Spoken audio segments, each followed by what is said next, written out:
aji nawa ne nan? Aji ɗaya? Zo. An koya muku karatu yau? Malami ya zo ajin na yau?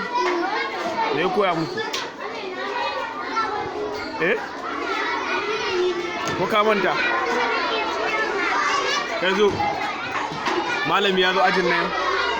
Me ya koya muku? Me ya koya muku? Haka ya ce a yi bacci. Malamin ne ya ce a yi bacci? Da ya zo kawai cewa a yi bacci sai ya tafi? Shi kenan? Dukan kunan sababbin ɗauka da 'yan aji ɗaya. To, ku je ku ci gaba.